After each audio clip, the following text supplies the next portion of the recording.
Hi hello friends, welcome back to my channel. ಇಷ್ಟವಿಲ್ಲದ ಮದುವೆ ಭಾಗ 137.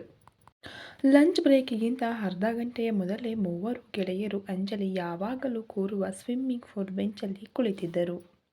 ಅಂಜಲಿ ನೇರವಾಗಿ ವಿಷಯಕ್ಕೆ ಬಂದು ಐಶ್ವರ್ಯಾಳತ್ತ ನೋಡಿದರೆ, ಏನು ಐಶು, ನಿನಗೆ ತಲೆ ಕೆಟ್ಟಿದ್ದ ಎಂದು ಬಾಲಕೃಷ್ಣ ಕಿರುಚಿದನು. ಶ್ ಬಾಲ, ಸುಮ್ಮನಿರು, ಈಗ ಐಶು ಮಾತಾಡ್ತಾಳೆ.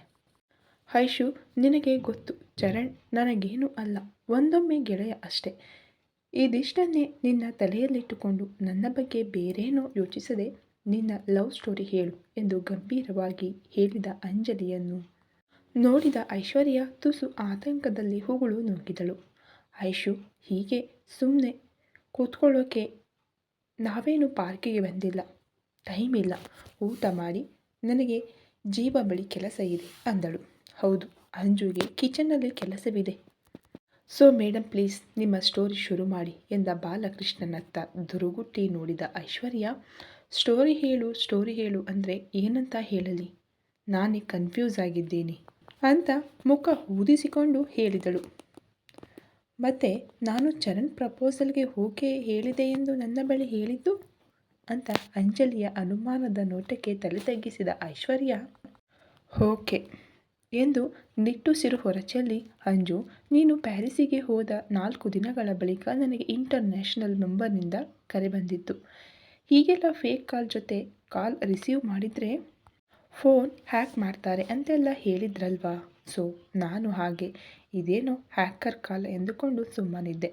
2 ಬಾರಿ ಅದೇ ನಂಬರ್ನಿಂದ ಕರೆ ಬಂದು ಕಟ್ಟಾದ next second, hi it's Charan, Anjali friend.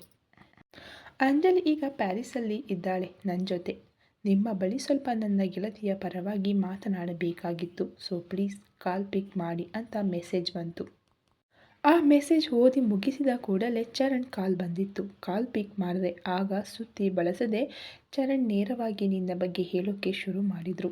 ನೀನು ಸಡನ್ನಾಗಿ ಅಲ್ಲಿಗೆ ಹೋಗಿದ್ದರಿಂದ ತುಂಬ ಗಾಬರಿಯಲ್ಲಿದ್ದವರು ಅಂಜು ಅದೆಷ್ಟು ಕೇಳಿದ್ರು ಇಲ್ಲಿ ಯಾಕೆ ಬಂದಿದ್ದಾಳೆ ಅನ್ನೋದನ್ನು ಹೇಳಿಲ್ಲ. Is everything okay between Anju and ಜೀವ ಅಂತ ಕೇಳಿದರು. CM ಮಗನ ಮದುವೆ ದಿನ ನಿಮ್ಮಿಬ್ಬರ ನಡುವೆ ಗಲಾಟೆ ಆದರೂ ಮುಂದೆ ಆಲ್ಮೋಸ್ಟ್ 3 ವಾರ ನೀನು ಗಿರಿಧಾಮದಲ್ಲಿದ್ದೆ. ಹಾಗಾಗಿ ನಮ್ಮ ಕಣ್ಣಿಗೆ ನಿಮ್ಮ ನಡುವೆ ಎಲ್ಲವೂ ನಾರ್ಮಲ್ ಆಗಿ ಕಂಡಿತ್ತು. ಅದನ್ನೇ ಚರಣ್ ಬಳಿ ಹೇಳಿದೆ. ಆದರೆ ಅವರು ನೀನು ಪೂರ್ತಿಯಾಗಿ ಸೈಲೆಂಟ್ ಆಗಿರುವುದನ್ನು ನೋಡಿ ತಲೆ ಕೆಡಿಸಿಕೊಂಡಿದ್ದರು. ಅವರು ಕಾಲ್ ಕಟ್ ಮಾಡಿದಾಗ ನಾವಿಬ್ಬರು ಅರ್ಧ ಗಂಟೆ ಮಾತಾಡಿದ್ವಿ ಅನ್ನೋದು ತಿಳಿದಿದ್ದು. ಅದಾದ ಮೇಲೆ 2 ದಿನ ಬಿಟ್ಟು ಪುನಃ ಕಾಲ್ ಮಾಡಿ, ಅಂಜು ಸೈಲೆನ್ಸ್ ನೋಡೋಕೆ ಆಗ್ತಿಲ್ಲ, ಪ್ಲೀಸ್ ಅವಳ ಜೀವನದಲ್ಲಿ ಏನಾಗಿದೆ ಅನ್ನೋದನ್ನು ತಿಳ್ಕೊಳ್ಳಿ ಅಂದರು. ನಂತರ ಅವರಿಂದ 1 ವಾರ ಯಾವುದೇ ಕಾಲ್ ಬಂದಿಲ್ಲ. ನಿನ್ನ ಬಗ್ಗೆ ತಿಳ್ಕೊಳ್ಳೋಕೆ ನಾನೇ ಕಾಲ್ ಮಾಡಿದೆ. ಹೀಗೆ ನಿನ್ನ ಬಗ್ಗೆ ವಿಚಾರಿಸಲು, ನಾನು ಗೆಳತಿಯ ಜೀವನ ಸರಿ ಮಾಡಲು, ಅವಳ ಜೀವನದಲ್ಲಿ ಏನು ನಡೆಯಿತೆಂದು ತಿಳಿಯಲು ಅವರು ಒಬ್ಬರಿಗೊಬ್ಬರು ಕಾಲ್ ಮಾಡ್ತಾ ನಮ್ಮ ಮಧ್ಯೆ ಅದ್ಯಾವಾಗ ಗೆಳೆತನವಾಯಿತು ಗೊತ್ತಿಲ್ಲ. 1-2 ತಿಂಗಳ ಬಳಿಕ ದಿನಕ್ಕೊಂದು ಮೆಸೇಜ್ ಆದರೂ ಇಬ್ಬರ ನಡುವೆ ವಿನಿಮಯವಾಗುತ್ತಿತ್ತು. 4 ತಿಂಗಳು ಕಳೆದಾಗ ನಿಮ್ಮ ಹಾಗೆ ಚರಣ್ ಕೂಡ ನನಗೆ ಕ್ಲೋಸ್ ಫ್ರೆಂಡ್ ಆದರು. ಇಬ್ಬರು ನಮ್ಮೆಲ್ಲ ವಿಷಯ ಒಬ್ಬರಿಗೊಬ್ಬರು ಹೇಳಿಕೊಂಡಿದ್ವಿ. ಇದ್ದಕ್ಕಿದ್ದ ಹಾಗೆ ಒಂದು ದಿನ ಕಾಲ್ ಮಾಡಿ ಅಳೋಕೆ ಶುರು ಮಾಡಿದರು. ಅದೆಷ್ಟೋ ನಿಮಿಷಗಳ ಬಳಿಕ ಅಂಜುನನ್ನು ನಾನು ಪ್ರೀತಿಸುತ್ತಿದ್ದೆ ಎನ್ನುವುದರಿಂದ ಹಿಡಿದು ಈಗ ಅಂಜಲಿ ಮತ್ತು ಜೀವ ನಡುವೆ ಭಿನ್ನಾಭಿಪ್ರಾಯ ಮೂಡಲು ತನ್ನ ಈ ಪ್ರೀತಿಯೇ ಕಾರಣವೆಂದು ನಡೆದ ಎಲ್ಲವನ್ನ ಹೇಳಿದಾಗ ನನಗೆ ಆಘಾತವಾಗಿತ್ತು. ಅಂದು ಅವರು ಎಲ್ಲವನ್ನು ಹೇಳಿಕೊಂಡು ಕಣ್ಣೀರಾಕಿದ್ದರು. ಬಹುಶಃ ಅವತ್ತೇ ನೀನು ಬೆಂಗಳೂರಿಗೆ ವಾಪಸ್ಸಾಗಿದ್ದು. ಆ ಕ್ಷಣ ಚರಣ್ ಮೇಲೆ ನಿಜಕ್ಕೂ ಕೋಪವಿತ್ತು. ಯಾಕಂದರೆ ಜೀವ ಮತ್ತು ನಿನ್ನ ನಡುವೆ ಎಲ್ಲ ಸರಿ ಹೋಗುವ ಸಮಯದಲ್ಲೇ ಜೀವನಿಗೆ ಚರಣ್ ಪ್ರೀತಿಯ ಬಗ್ಗೆ ತಿಳಿದು ಇಷ್ಟೆಲ್ಲ ಅವಾಂತರವಾಗಿದ್ದು. ಅದಾದ ನಂತರ 1 ತಿಂಗಳು ನಮ್ಮಿಬ್ಬರ ನಡುವೆ ಯಾವುದೇ ಕಾಲ್ ಮೆಸೇಜ್ ಇರಲಿಲ್ಲ.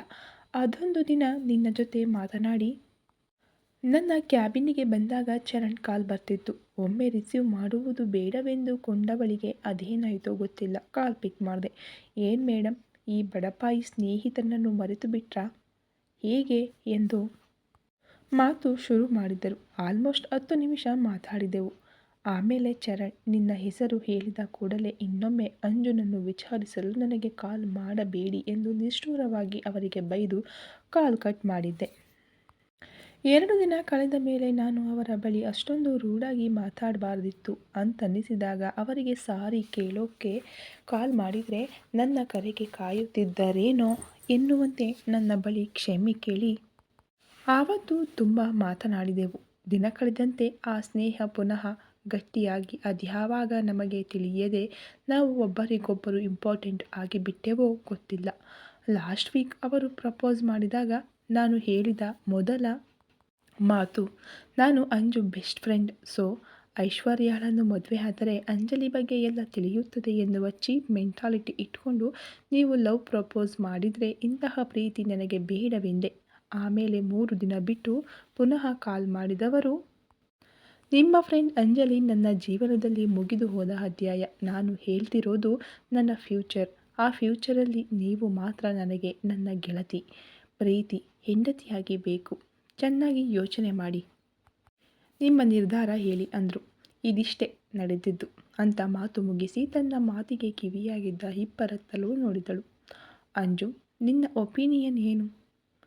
ಯಾಕಂದರೆ ಚರಣ್ ಬಗ್ಗೆ ಚೆನ್ನಾಗಿ ಗೊತ್ತಿರೋದು ನಿನಗೆ ಮಾತ್ರ ಎಂದ ಬಾಲಕೃಷ್ಣನ ಮಾತಿಗೆ ಅಂಜಲಿ ದೀರ್ಘವಾಗಿ ಕಣ್ಮುಚ್ಚಿ ತೆರೆದಳು. Nice love story Aishu. ನಿಜ ಹೇಳಬೇಕು ಅಂದರೆ ನಿನ್ನೆ ನೀನು ಕಾಲ್ ಮಾಡಿ ವಿಷಯ ಹೇಳಿದಾಗ ಆ ಚರಣನನ್ನು ಕೊಲ್ಲುವಷ್ಟು ಕೋಪ ಬಂದಿತ್ತು.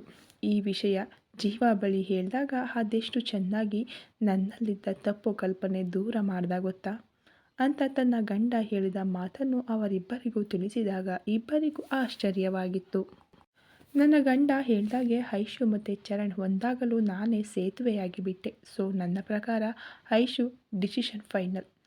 ಪುನಃ ಹೇಳ್ತಿದ್ದೀನಿ ಐಶು, ನೀನು ಚರಣ್ ಅಂಜುನನ್ನು ಪ್ರೀತಿಸುತ್ತಿದ್ದ ಸೋ ಆ್ಯಂಡ್ ಸೋ ಅನ್ನೋ ವಿಷಯವನ್ನೆಲ್ಲ ತಲೆಯಿಂದ ತೆಗೆದುಹಾಕಿ, ಅಂದರೆ ಚರಣ್ ಪಾಸ್ಟ್ ಬಿಟ್ಟು ಅವನ ಪ್ರೆಸೆಂಟ್ ಮತ್ತು ಫ್ಯೂಚರ್ ಬಗ್ಗೆ ಮಾತ್ರ ಯೋಚನೆ ಮಾಡಿ ಒಂದೊಳ್ಳೆ ನಿರ್ಧಾರಕ್ಕೆ ಬಾ ಎಂದ ಗೆಳತಿಯನ್ನು ಐಶ್ವರ್ಯ ಬರಸೆಳೆದು ತಬ್ಬಿಕೊಂಡು ಧನ್ಯವಾದ ಹೇಳಿದಳು.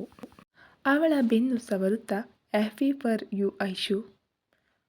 ಹಾಂ ಥ್ಯಾಂಕ್ಸ್ ಎಲ್ಲ ಹೇಳೋದಿದ್ರೆ ನನ್ನ ಗಂಡ ಎನ್ನುವಾಗ ಇಂದಿನಿಂದ ನನಗೆ ಹೇಳಿಬಿಡು ಎನ್ನುವ ಜೀವ ಧ್ವನಿ ಕೇಳಿ ಮೂವರು ತಿರುಗಿದರು.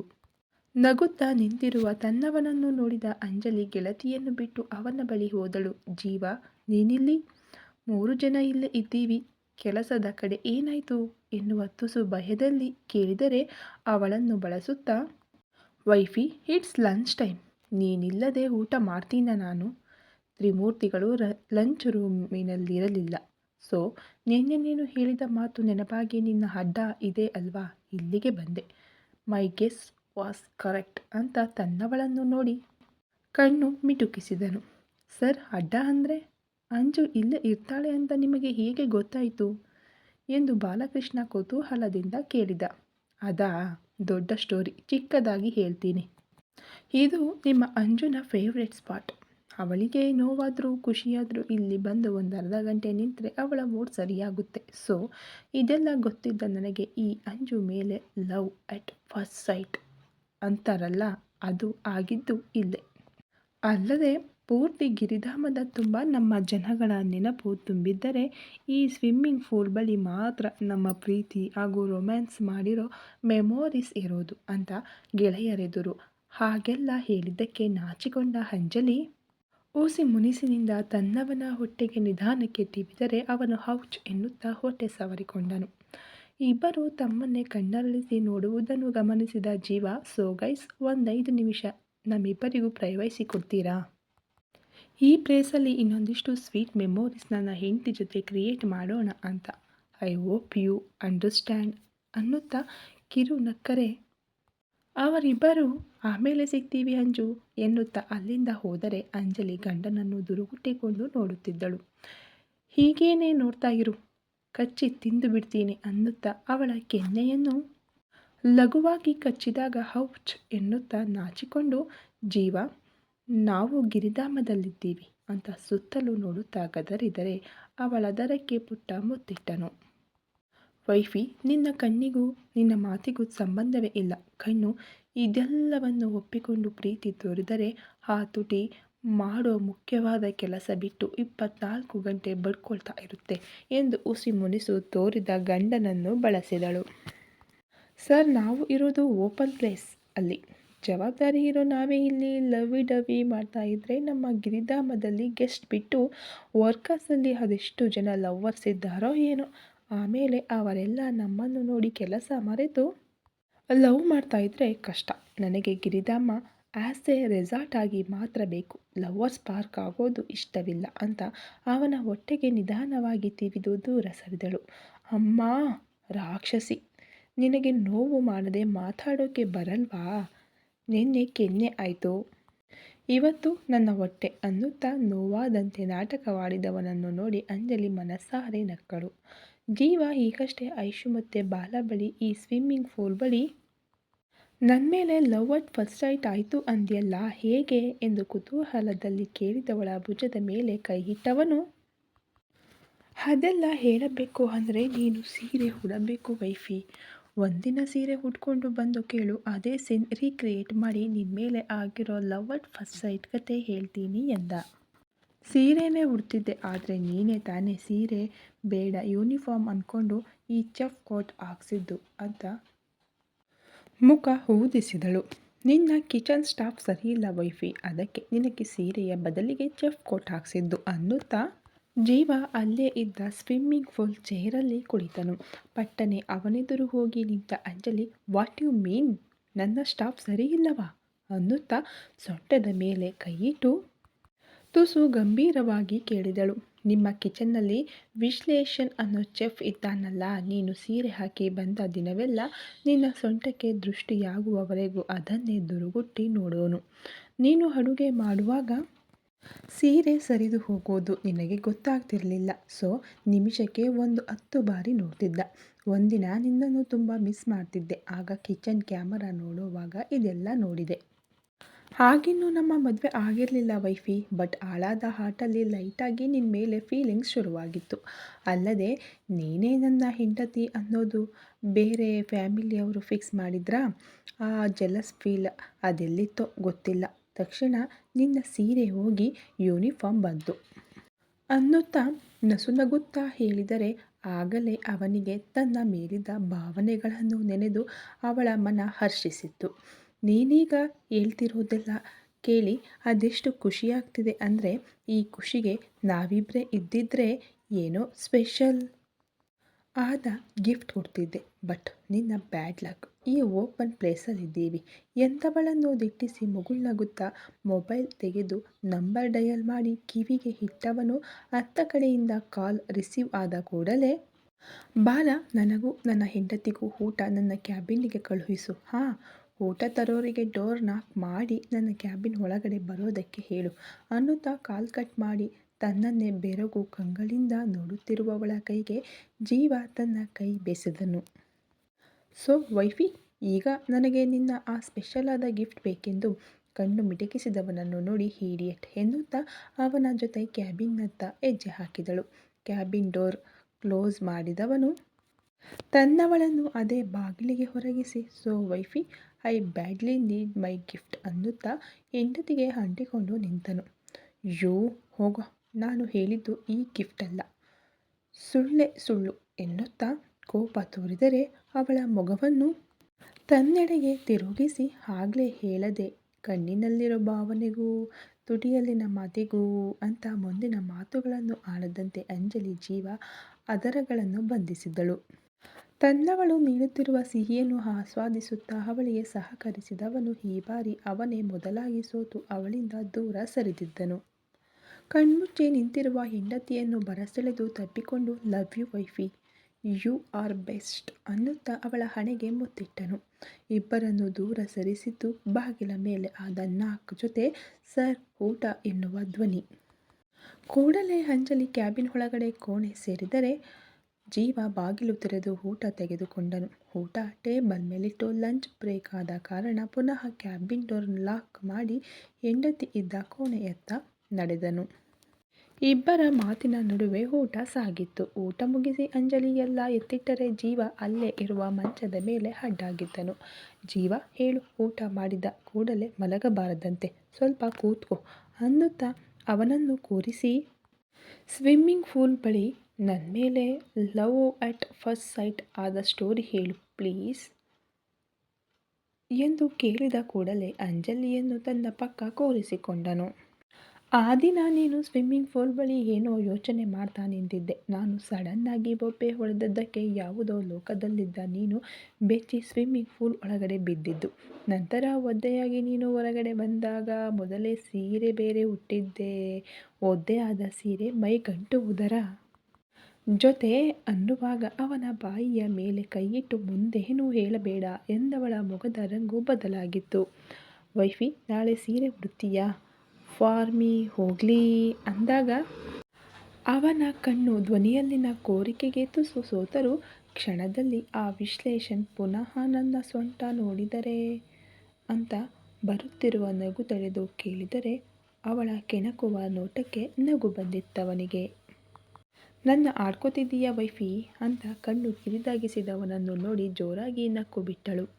ಯಾಕೋ ಈ ಕ್ಷಣ ತಾವಿಬ್ಬರು ಮನಸ್ಸು ಬಿಚ್ಚಿ ಆಡುತ್ತಿದ್ದ ಮಾತು, ನಗು, ಅದಕ್ಕಿಂತ ಮುಖ್ಯವಾಗಿ ತಮ್ಮ ನಡುವಿನ ಆದ ಪ್ರೀತಿ, ಒಬ್ಬರನ್ನೊಬ್ಬರು ಅರ್ಥ ಮಾಡಿಕೊಂಡ ರೀತಿಯಿಂದ ಜೀವ ಮನಸ್ಸು ತುಂಬಿತ್ತು.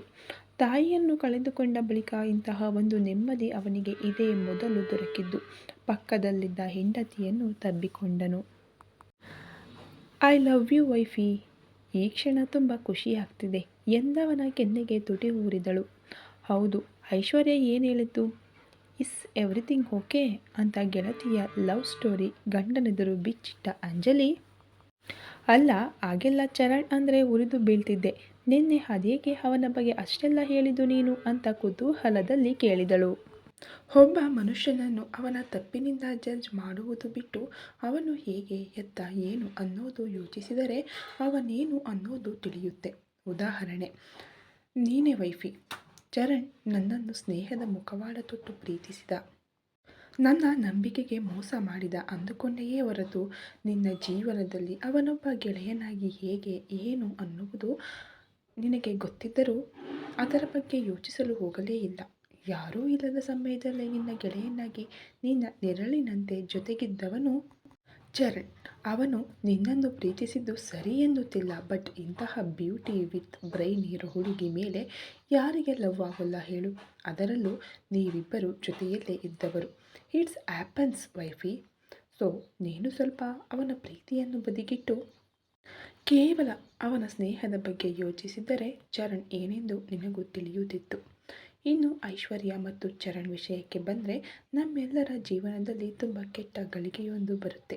ಆ ದಿನಗಳಲ್ಲಿ ಯಾಕಾದರೂ ಬದುಕಿದ್ದೇನೋ ಅಂತನಿಸಿದಾಗ ಅಂತಹ ಯೋಚನೆಗಳಿಂದ ನಮ್ಮನ್ನು ಹೊರಗೆಳೆದು ತರೋಕೆ ಒಬ್ಬ ಸ್ಪೆಷಲ್ ವ್ಯಕ್ತಿ ನಮ್ಮ ಜೀವನಕ್ಕೆ ಬರ್ತಾರೆ, ಅಥವಾ ನಮ್ಮ ನಡುವೆ ಇರುವವರೇ ಆ ಸ್ಪೆಷಲ್ ವ್ಯಕ್ತಿ ಆಗಬಹುದು. ಈಗ ನಮ್ಮನ್ನೇ ನೋಡು. ಮಮ್ಮಿ ನನ್ನನ್ನು ಬಿಟ್ಟು ಹೋದ ದಿನಗಳಲ್ಲಿ ನಾನು ಸತ್ತು ಬದುಕಿದ್ದೆ. ಆಗ ನನ್ನನ್ನು ಸಂಭಾಳಿಸಿದ್ದು ಮನು ಮತ್ತು ಒಂದು ಅಕ್ಕ. ನಿನಗೆ ನಿನ್ನ ತಂದೆಯ ಹಠಾತ್ ಸಾವು ಅಥವಾ ಮನೆಯವರ ವಿರೋಧದ ನಡುವೆಯೂ ಚೆಫ್ ಆಗಲು ಮುಂಬೈಗೆ ಹೋಗಿ ಒಂಟಿಯಾದ ಸಮಯದಲ್ಲಿ ನಿನ್ನ ಜೊತೆಗಿದ್ದದ್ದು ಚರಣ್. ಇನ್ನು ಚರಣ್ ವಿಷಯಕ್ಕೆ ಬಂದರೆ ಅವನು ನಿನ್ನನ್ನು ಗೆಳತಿಯಾಗಿ ಕಳೆದುಕೊಂಡ ಬಳಿಕ ಅವನ ಆ ನೋವನ್ನು ಹಂಚಿಕೊಂಡಿದ್ದು ಐಶ್ವರ್ಯ. ಸೊ ನೀನು ಚರಣ್ ಐಶ್ವರ್ಯಾಳಿಗೆ ಪ್ರಪೋಸ್ ಮಾಡ್ದ ಎಂದಾಗ ನನಗೇನು ಶಾಕ್ ಆಗಿಲ್ಲ, ಬದಲಾಗಿ ನಾನಿದನ್ನು ಗೆಸ್ ಮಾಡಿದ್ದೆ ಎಂದು ನಸುನಕ್ಕರೆ ಅಂಜಲಿ ತನ್ನವನನ್ನು ರೆಪ್ಪೆ ಮಿಟುಕಿಸದೆ ನೋಡುತ್ತಾ ಕುಳಿತಿದ್ದಳು. ಈ ಕತೆ ಇನ್ನು ಮುಂದುವರಿಯುವುದು.